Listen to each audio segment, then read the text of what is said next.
Welcome, everyone, to the Man in Search of Gold podcast. I'm your host, Eric Mangold, and I'm the founder of Argosy Wealth Management.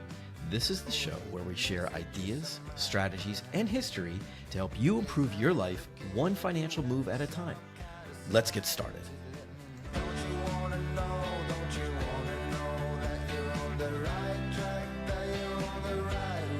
And we're there. Okay. We are back. Man in Search of Gold, episode number 6. Our special guest today is Chelsea Hayman. She is a physician assistant specializing in endocrinology. Welcome, Chelsea. Thank you.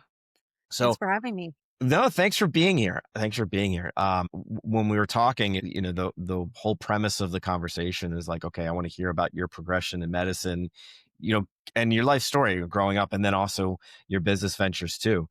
Starting up, where did you grow up? I grew up in Central Ohio, where I am currently. Born and raised around the Columbus, Ohio area. So does that make you a Buckeye fan? Is that where I'm? Yep. Okay. Okay. So if Yep, I say, definitely a Buckeye fan. if I say something like "Hail to the Victors" right now, you're just gonna probably just tune me right out. Yeah, just rolling my eyes. But I'm not a Michigan fan. I was just curious. So okay. So born and raised, stayed there in Ohio. Yeah, so I grew up in Ohio. I graduated from Mount Vernon Nazarene University Is that in for Ohio as undergrad. well?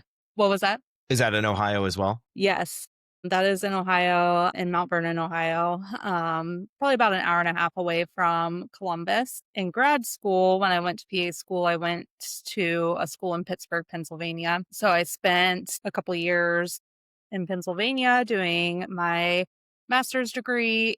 And then after graduating, my husband and I moved to North Carolina for a little over a year. And then we came back. So when you were in high school, did medicine, was that sounds like it was on your radar?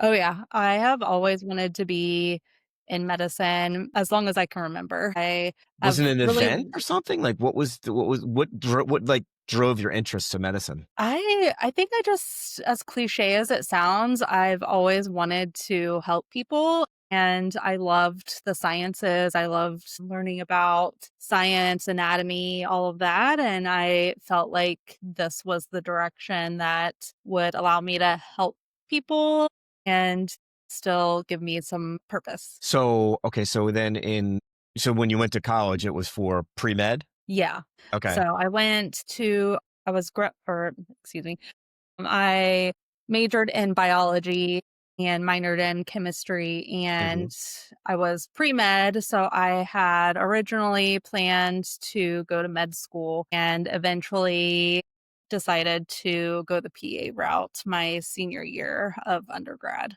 Can you share about that experience? Like, what's the decision-making process of which route to take in medicine? Yeah. So I had always wanted to be a physician. And when I went to start applying for schools, med schools, I had to take my MCAT and unfortunately did not score as well as I had hoped on the MCAT. And I just took that time to really dive into what I really wanted. And I could have kept taking the MCAT and may have done better, but I looked at other career options within the same realm, and my advisor told me about PAs. I actually hadn't heard of what a PA was Hmm. and what they really did, and she told me about it, told me that, PAs still have a lot of autonomy and essentially do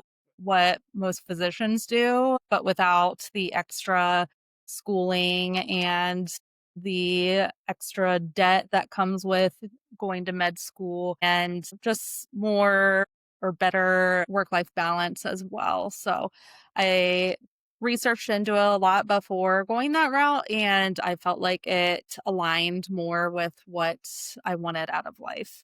I wanted Hmm. a family. I wanted to have time with my family, and I didn't want to be in mounds of debt, and I just, really liked the idea of just going to school for a couple more years to do what I love to do and start my career, rather than going to med school, going to 4 years of med school, then residency, then fellowship, and it's just a very lengthy process, and I really wanted to dive into my career right off Mm, the bat. okay.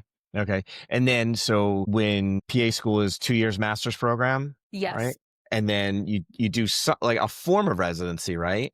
You can do residency, but I chose not to. Okay. You don't That's your choice? necessarily Yeah, so you don't Okay. necessarily need to do a residency. It is a choice if you certain specialties do lean more towards wanting you to do a residency, but for the most part, PAs can graduate and start their job right away. Okay. So a lot of the learning that happens is on the job. So I didn't feel like it was really necessary to do a residency. Okay. And again, I wanted to start work and get my career going. So I decided against that. Did endocrinology materialize in PA school, or were you more undecided about which genre you're going to go into? Honestly, I went into PA school wanting to do pediatrics. Okay. As I went through clinicals, I actually fell in love with the surgical subspecialties. And when I went to apply for jobs, I applied to really whatever because as a new grad, you just want to get a job. So Okay. I applied to family practice positions because I felt like that would help me grow my knowledge and surgical specialties and had a few interviews and ended up landing a job within family practice. It was an internal medicine and pediatric practice in North Carolina. Mm, And so I started out there.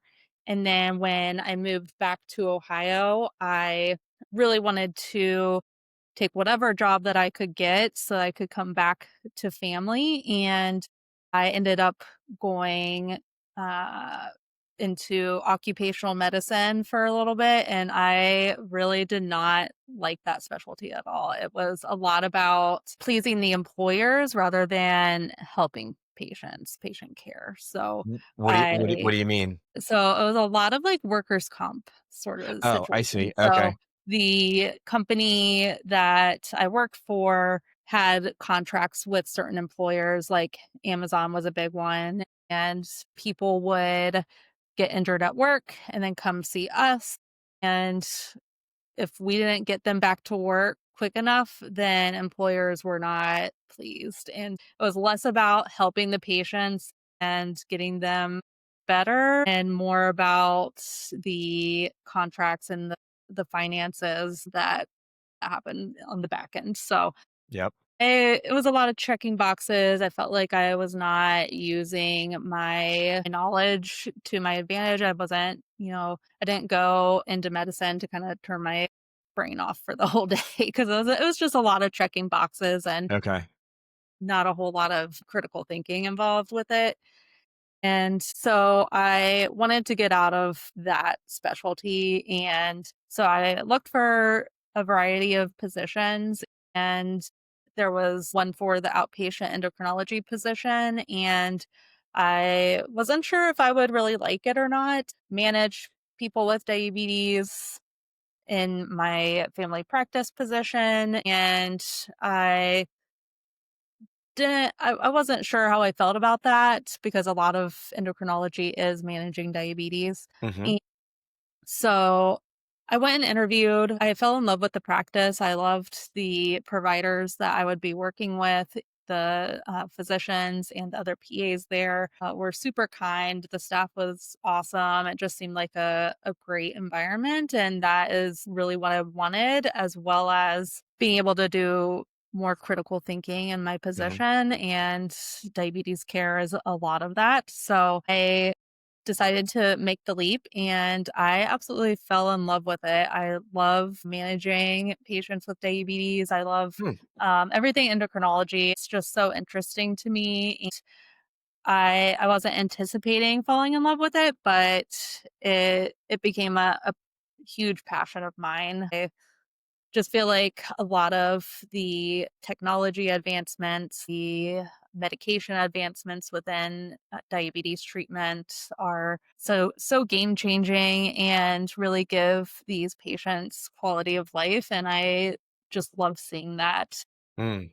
within my career. And just the 8 years, I've seen so much advancement, and it's beautiful to see. So then when you were at the occupational medicine practice and then you went to the endocrinology, was that set to two different practices? Yep, two different companies. And then are you still with the practice that you joined? I actually left that practice after 5 years. I had my first son, and balancing motherhood and a full time position was a little more challenging than I anticipated initially. And Yeah. I decided to go find a part time position. I looked for other positions and found a position at our children's hospital here in Columbus.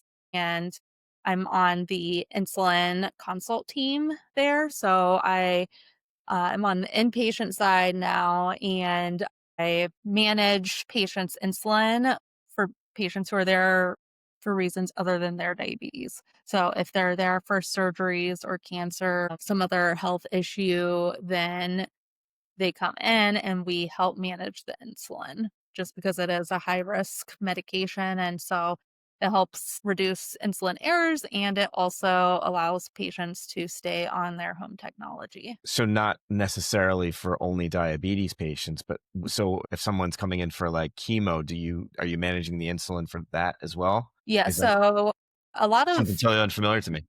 yeah, a lot of chemo patients develop steroid induced hyperglycemia. So they Oh, okay. develop high blood sugars from the steroids that are needed for their chemotherapy treatment. So I see. they develop this high blood sugar, and a lot of times do need insulin while they're on steroids or while their body's recovering from the steroids. And then we manage the insulin while they're inpatient for their chemo. Interesting. Okay. Okay. So you're still doing your specialty, but now Mhm. able to do that and also, have because you have mother of two boys, right? Yep. Mhm. Yeah. So yeah, Yes. yeah, definitely not easy, Yeah. So especially I with boys. I get it. Yep. Work part-time, just 2 days a week for a while, and then once I felt a little more established in motherhood and my career, then I did increase my hours a little bit, and, will be, I'm at 32 hours a week now, and I'm actually moving to Colorado, and Okay. yeah, and I'm going to be going back to the adult outpatient endocrinology space out That's there. exciting. So, What's prompting the move? we just need a change, and kind of going full circle. We want to pay off our debt, and we want to essentially sell our house and put the profits um, toward our debt and savings, and then I would get paid more out there than I do Oh here. yeah. Okay. Yeah. That's good. So my salary will go up. I'm also increased my hours back to 40 hours because I do feel like I am more established in It's time. motherhood and my career journey. So going back to the full time job, Hmm. and yeah, we really wanted to focus on paying down debt. I'd get paid more there, and we figured if we're going to sell our house, then why not make an adventure of it? And so Yeah. we decided to look for positions pretty much nationwide, and found a position in Colorado. And my sister-in-law actually lives in the area that we're going to be moving. So we'll have some family out there. Is your husband a physician assistant too? No, he's actually a graphic designer. Oh, okay. So Yeah. is his job pretty mobile as well? Yeah. So he currently works out of an office, but his boss said that he could work remotely when we move. Oh, so he's So not even changing jobs. no, he's not changing jobs. Oh, that's great. That's Yeah. great. When does that move happen? End of October. So then you're gonna be working just more family endocrinology, not just with the kids. Right. Yep. Okay. Yeah, more so adults, so 18 and older. So, I mean, I'm not a diabetes sufferer. I mean, my mom is older and she has to watch, her diabetes numbers. But Mhm. I always remember having a friend growing up, and it was okay. They had to take a couple minutes, prick their finger, dab the finger into the sensor, and as technology improved, and then the pump installed. Mhm. But so is those the type of things, because I've also been reading about your business and we definitely want to talk about that. But reading about the technology advancements it sounds like there's much more to it than just, okay, here's your number, here's where it should be, higher or lower, and here's the technology to, adjust your insulin levels. It sounds like there's a lot more to it than that. Is there? Yeah, there's so much to managing, diabetes and managing insulin. There's the technology, so there's continuous glucose monitors, which help read your blood sugar continuously. So do people prick their fingers anymore? Yeah, some people do, and we do Okay. recommend still pricking your finger if you feel like the reading is seems off, or if your blood sugar is low or super high. We always recommend confirming with a finger poke. Like a second set of eyes, second opinion kind of thing? Yeah, exactly. Okay. Because the CGMs, I mean, they're super accurate, but sometimes there are flaws with the technology. So we just want to make sure that we're not having false lows. And then you're like treating these false lows, or if you're falsely high on the CGM, then you could be dosing with insulin. And then when you don't really need to dose for that blood sugar if it's not truly that high. So it is pretty involved, and but it's allowed patients to reduce the amount of finger pokes that they have to do. It gives you a full picture of what's going on. So with finger pokes, you get one snapshot of the picture. Hmm. When you have a CGM, it is showing you the trends throughout the entire day. So you Okay. could check your blood sugar with a glucometer before eating, and it could be normal, and you check it a couple hours after, and it could be normal, but you're not seeing that rise that could be happening that's contributing to that elevated A1. I see. So, what are some of the other things? What are some of the unknowns that people that aren't diabetes sufferers? Because I would always think it's just okay. The machine tells me what I need to be. Do I eat something? What do I need to do? What are some of the unknowns that people like, the novice like me wouldn't know? Because you said Yeah, there's so much more to it, right? Like, what are yeah, some of those things? It's interesting. yeah. So one thing that I have noticed, and with myself too, and being a non-diabetic, is that a lot of people deal with insulin resistance and don't necessarily know that. And you wouldn't Hmm. necessarily know unless you were wearing a continuous glucose monitor. It shows like the peaks and valleys that you have. Someone without diabetes should not have a blood sugar that goes higher than 140. And I wear a CGM every once in a while, just for the heck of it. And my blood sugar rises after certain meals, especially if it's like a carb heavy meal, and it Hmm. rises above that 140. Usually it comes down within the 2 hour mark, but if it's like a really bad meal, then it may stay higher than that. And my A1C, which is your 30-day or your 90-day blood sugar average, is was normal. So I don't have diabetes, but I know that I struggle with insulin resistance, which can Hmm. contribute to just overall not feeling great, kind of feeling blah after those carb heavy meals, and can contribute to difficulty losing weight and a lot of issues. Do you think a lot of people run around, maybe not run around to the best term, but like people run around a lot and they're non-diabetic and they don't really pay attention to their insulin ever? Because I know I don't ever Yeah, pay attention to it. And unless, maybe I get a physical and they tell me what my number is and I'm like, okay, is that good, bad, or different? And he's like, no, it's good. And I'm like, okay, see you next time. Right. So do you yeah. think most people run around and think like, or maybe even ask it this way, could people that aren't suffering from diabetes, what would they do to know, are they managing their insulin properly, and are there things or steps that they can take to essentially feel better, right? Like, is not Mhm. have a little more energy. Yeah. If you are having symptoms of difficulty losing weight and just feeling like you're dragging and especially after meals, or if Mm, you feel like your blood sugar drops low after a carb heavy meal, that can happen with insulin resistance. You get reactive hypoglycemia, so low blood sugar after a spike. And if you're feeling those crashes or you're just feeling sluggish after a meal, then that is probably a sign that you have some insulin resistance, even if your A1C is normal. Even if your mm, blood work is normal, then you could still have this insulin resistance.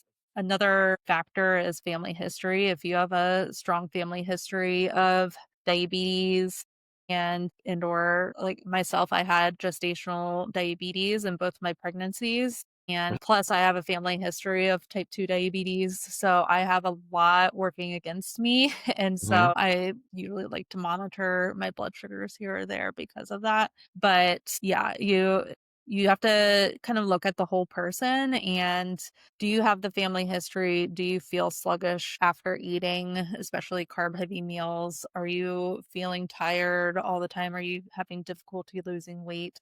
Then those are all signs that lead toward you probably are experiencing some insulin resistance. So for the layman, diabetes, what is diabetes? What are the main negatives? And I'm going to consider myself the layman too. Yep. People hear diabetes. What exactly does diabetes do? What exactly are the what are the bad what's the bad part of diabetes? Yeah, so diabetes is generally it's genetic is the big part of it. Genetics in combination with some sort of environment trigger or lifestyle issues. So a lot of people who have family history of diabetes may eventually get it, especially if the lifestyle is not, you know, where it needs to be. And the big part of it is insulin resistance. So your body, and I'm talking about type 2 diabetes. Type 1 is a different situation. Can you explain the difference? Yeah, yeah. Type 1 diabetes is where your pancreas is not producing insulin. So is an autoimmune issue, meaning your body is producing antibodies, and those antibodies attack the cells in your pancreas. So for type 1s, again, a lot of it is genetic on top of some environmental trigger that triggers these antibodies to start attacking the pancreas. And when it attacks the pancreas, it's destroying those cells and your pancreas is not able to produce insulin. So type 1 patients are insulin dependent. You have to take insulin. It is different from type 2 diabetes, as type 2 diabetes means that you're insulin resistant. So you're producing the insulin, your pancreas is still working, your body's just not utilizing the insulin appropriately. And I kind of think of it as like a key. So people with type 1 diabetes don't have the key. So insulin is the key. They don't have that key. You can't unlock the cells to bring that sugar in to the cells, and that gives cells energy. So kind of backing up, your body uses the sugar to provide the cells energy. So the insulin kind of triggers, it unlocks the cells, so it brings the sugar into the cells. And with type 1, you don't have that key, you don't have the insulin, so it doesn't bring the sugar into the cells and it's left in the bloodstream. For type 2 diabetes, you have the key, it's just not unlocking the cells appropriately, or you have too much of the key and you have this excess insulin in your bloodstream as well. And you're left with extra sugar in your bloodstream as well. And that extra sugar in your bloodstream for both type 1 diabetes and type 2 diabetes can be problematic because it's in your blood and it is going to all the organs in your body. So it can cause complications down the road, um, heart complications, kidney complications, complications with your nerves as well, and vision too. So there's super important to manage it and to take control of your blood sugar so that you don't develop these complications down the road. So you've taken your obvious passion and expertise, and now you've started your own company to. So tell us about your company. Tell us about the name, how it started. When you first got the itch, like, hey, I think this is something that could turn into a business venture for me. Yeah, so my business is called Empowered Glucose, and I focus on empowering women specifically to take control of their blood sugar in cases with insulin resistance, prediabetes, diabetes. I can manage all of that. So I really wanted to start something to empower women to take control of their blood sugar in a way that eliminates the guilt and shame that comes with having diabetes and the stigma behind diabetes. Because Like what? again, What do people feel? People feel guilt and shame for diet. You see that people feel guilty mhm, and shame because they oh for yeah, something that they can't control. yeah, because there's What's a, it? a stigma to diabetes. So there's a lot of misinformation out there. A lot of people have this understanding or misunderstanding that diabetes is due to being overweight or obese and poor diet. They have this stigma that it's their fault that they are diabetic, and that's just not true. I heard recently that on a different podcast that people with diabetes they have diabetes, but the lifestyle kind of presents the diabetes. So you have it, you may not know it until something triggers it, like your lifestyle. So I thought that was touching, and Interesting. Yeah. it's unfortunate that people are judgmental and have this stigma around diabetes because it's not their fault. You could Well, what do have your someone patients that feel? They walk in feeling like, this is my fault kind of thing. That's what they're feeling. yeah. Yeah, a lot of them do feel that it's their fault, and if they can't manage it properly, then they get discouraged. If they have to go on certain medications, then they feel like they're failing, and I Hmm. want to take away that guilt and shame and Yeah. let them know that it's okay if they need to be on a medication. It's okay that they have diabetes. It's not their fault. You could Yeah. have somebody that is overweight or obese and not have diabetes. And it's a lot of it is unfortunately genetics Hmm. that plays a part in that. Delta hand of cards that you can't control. Exactly. And you mentioned, so I meant your company with Empowered Glucose is focusing on women. Is diabetes management, is it different between men or women, or just you just want to focus on women mostly? It's not really any different between men and women. It's just I feel like I connect a bit better with women, Sure. and Yeah. so I plus the stigma behind diabetes. I think us women were the way our minds work. We feel like we have a lot on our shoulders, like we're Mm, managing our families, our work, and you add in um a health condition like diabetes, which is huge and it's overwhelming, and it just adds to that stress and load that yeah. a lot of women carry. So is Empowered Glucose, is it a support group type of situation, or is it all or is it helping people manage their numbers and kind of manage their lives with diabetes? So it's a little bit of both. I have some resources that provide education for people with diabetes or insulin resistance. And I also have a diabetes education course that Hmm. is a self paced course that will allow people to learn about what diabetes is, how to manage it, both with lifestyle and go through different medications and how those medications work, what medications they are, so that if your provider does put you on a medication, you have a better understanding on what it is and how it's working. And then also your care team and who should be part of your care team. And I felt like it was important to provide an online education course because a lot of people are busy and a lot of people don't have the time or really want to go to a more formal diabetes education class. Hmm. Again, a lot of the stigma behind it. Some people feel embarrassed. Some people, Hmm. I never knew. yeah, Yeah. some people don't really want to go out to a hospital or a doctor's office to do these education courses, and so Are they I really, typically offered?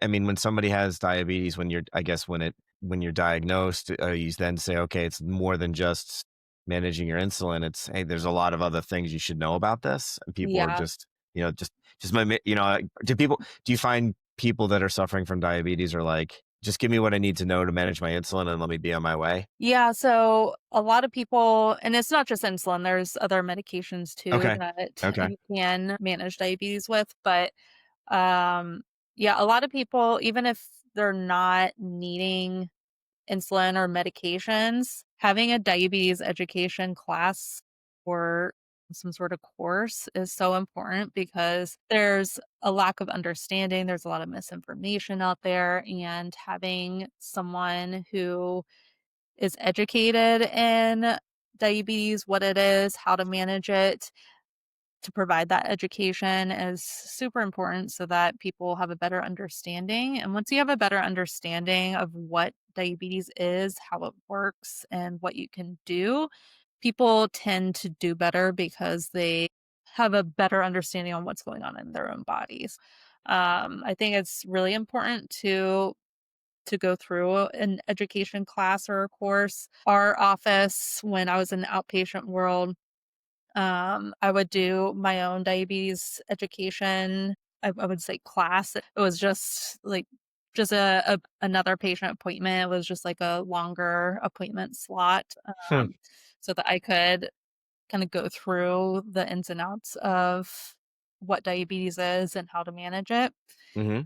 But in bigger hospital systems, there are specific diabetes classes that they host for people who are newly diagnosed. And does everybody do those classes? No. And that's why I really wanted to develop something that was self-paced, they could do at home in the comfort of home, and it's something that they could take one module and then come back to it later on or separate the modules once a week, kind of hone in on each one each week. However you want to take the Flexible. courses and how you best handle that is great with the self-paced course. So I guess also what it helps is that if somebody is embarrassed or feels that it's their fault or guilty, whatever negative feelings they're feeling, if they can go into your course, they can take it at home and Mhm, do it from and not only do it from home and have some privacy, but also probably learn more about the stigmas that they probably feel. I mean, maybe I would imagine that when you're dealing with working with some of your patients, they're feeling guilty because they might even be misinformed of like, mhm. hey, this isn't your fault. Yeah, exactly. So. Yeah, I also include in the course some journaling and activities, via workbook so that it can really help change your mindset around the diagnosis as well. Mm, And so I really wanted to focus not only on the education, but also the support and the mental health surrounding the diagnosis, because I do see the mental health component really impacts people's conception or well, understanding of the disease. there's emotional well-being. I mean, if you think it's something is your fault, when it's really not your fault. I mean, Mhm. that's a vicious circle. I Yeah, mean, for sure. it's also I love the idea of the journaling component.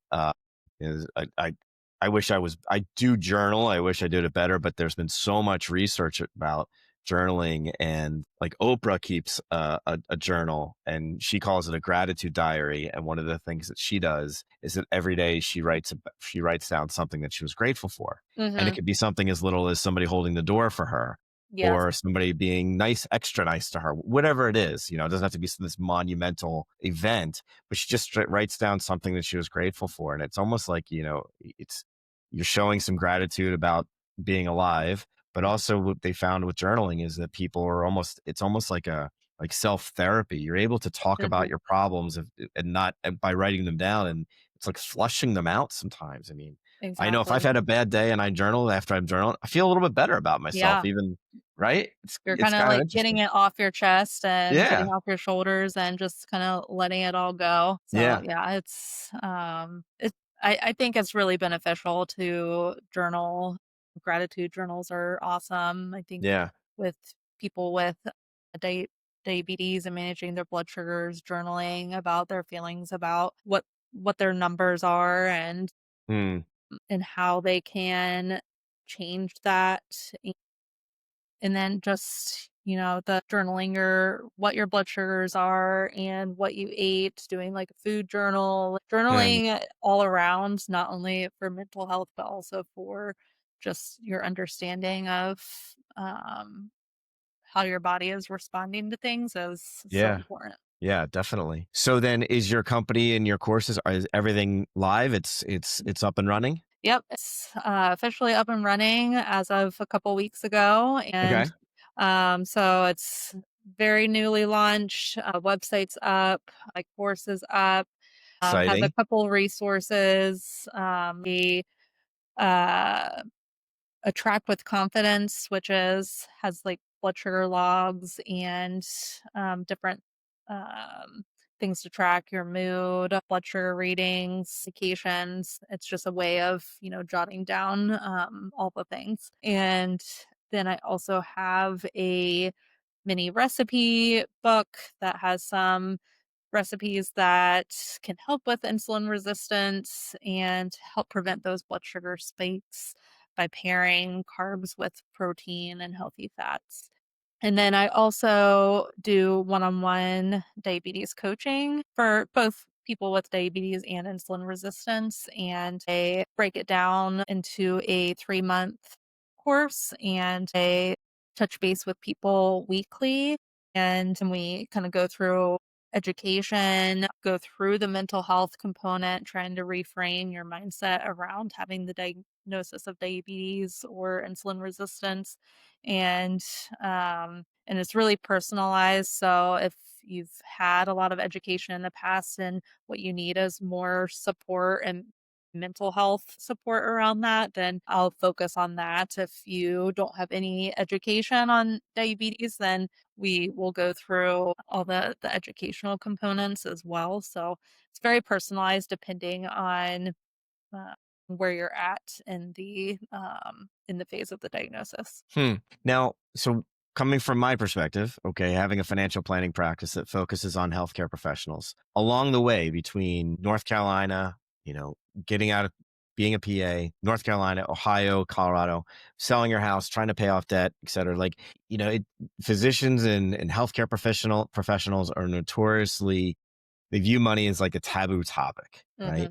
Can you describe what your relationship with money is? And along the way, when you guys were talking about, okay, selling your house, using it to redeploy for maybe a new house in Colorado or put it to savings, did you have a wingman along the way, like a financial wingman that you just bounce questions off of and ask for advice? Uh, we did go through a financial advisor earlier on in our marriage, probably about like 5, 6 years ago. Hmm. We had somebody kinda just look at our finances and give us initial advice on what to do, and we followed his advice, and we haven't really had a financial advisor since then.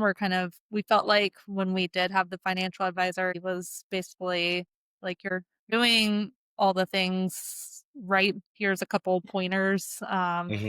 and helped us in that way, but we have just been honestly kinda winging it. Yeah. Okay. Okay. And Fair enough. it is a taboo topic, and I really hate finances. It's such a See? burden. I really hate it. I don't understand a lot of it, and my husband has a better understanding of some of the things, but I I don't understand a lot of, like, the stock market and retirement funds and all of that stuff. I know, like, the basics, but it's very overwhelming to me, and it's such a burden. Yeah. Even though I didn't go to med school, PA school is still a lot of debt, and Hmm. Yeah. So I personally have a lot of student debt, and it's just, the constant like thing on your shoulder that is always there, and I just want it gone. Yeah. And it's one of the things of why I specialize with healthcare professionals, because I've done so many speaking engagements, and not just speaking engagements, but the interactions that I've had with people. And I shared with you earlier, I've got a client she's brilliant, psychiatrist, brilliant person, very, very sarcastic, super, super funny. And whenever we talk about our finances, I mean, she literally told me that one time, I'd rather have my eyeballs tattooed than talk about my finances. Can we talk about something else? Yeah. And I'm like, why is it? I'm like, she goes, and I even said, I'm like, you're probably the smartest person I've ever met. I go, you go into any room and you raise the average IQ by like 40 points. And she's like, yeah, that might be so, but I still don't like talking about this. Yeah. So and it's an important topic, because I think a lot of people do feel, I think in the healthcare world, especially because it's so expensive to do what you do, Mhm. to go through school and to rack up that debt.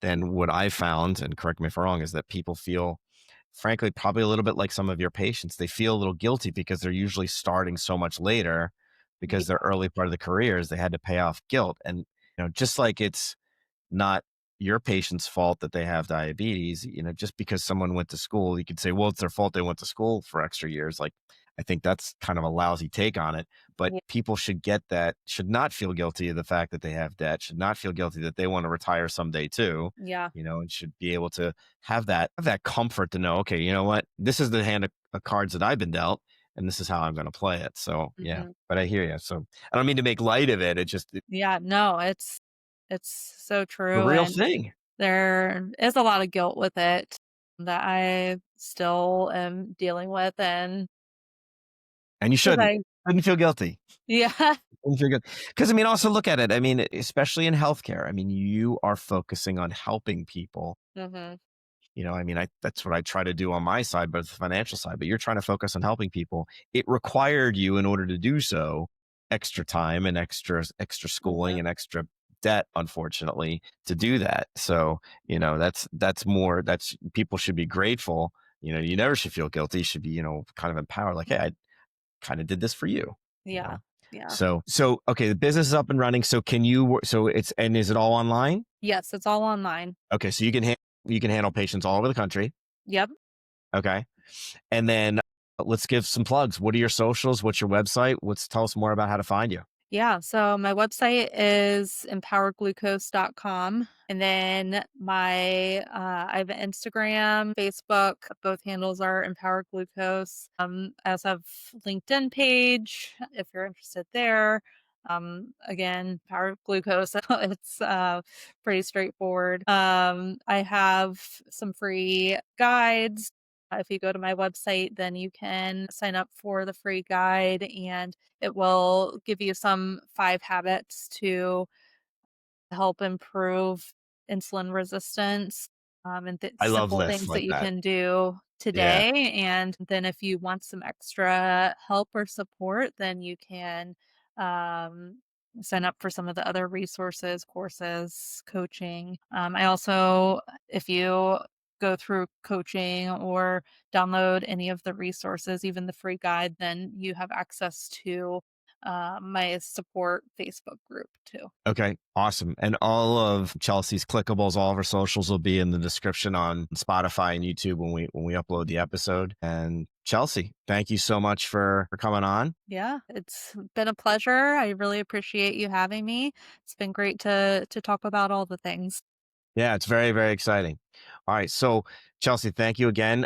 So we will be uploading this in the coming days. And remember, so all of the clickables for Chelsea will be on the descriptive pages. And then remember, from a financial planning perspective, the time to have them app is before you enter the woods. So make sure you're executing on things, not putting them always on the back burner. Thank you again, and we'll sign off from here.